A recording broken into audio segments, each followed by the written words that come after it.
The 16-year-old burst into her room, slamming the door behind her. She paces back and forth, hyperventilating. She tried to calm herself while taking deep breaths. You are okay. You are fine. You are strong. Calm down. Her body now at peace, she sat on her bed and reached for the diary that rested on the nightstand. Her thoughts hit the blank pages, followed by teardrops. A world where you work so hard just for your reward to be given to someone else so that the world can see they're progressive or caring. Fair isn't fair. Mouths have shut, and tears became so loud. Such a world we live in, such a life to experience, fairly so, as a social construct is complicated, as it should be.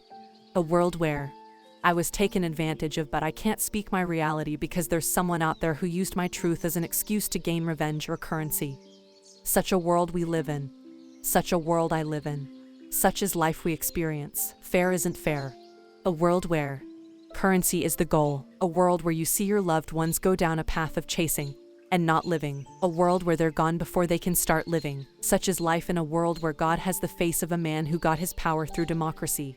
A world where I get abused, but I can't leave because without them I can't stay alive. I love my life. Such a cruel life, but it's a worth life.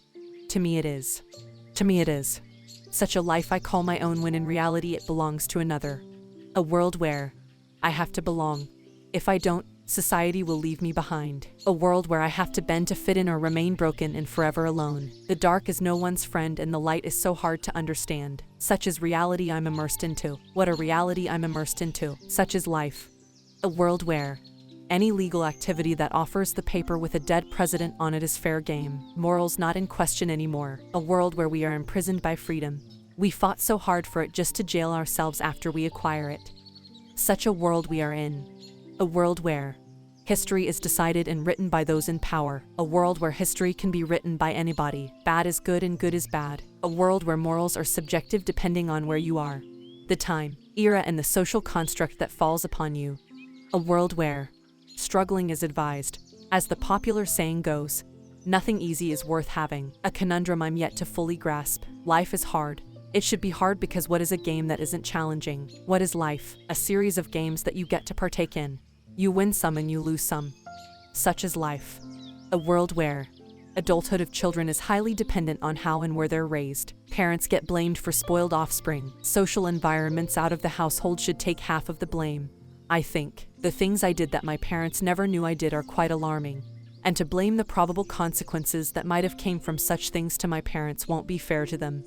A world where funny isn't funny and everybody's eyes are flooded with waves of rights and equality. A fair and justifiable thing to pursue, but at what cost? The downfall of a society. So it seems. A world where it's okay to hate if you feel you're the victim. A sad world we live in. Sad times we're witnessing. A world where birds sing every morning. The dew on the blades of grass reflect the beautiful sunrise. The male crickets sing the glorious of songs every night trying to find a partner. A world where the smell of petrichor so good that it can heal a broken heart. Such a beautiful world. What a time to be alive.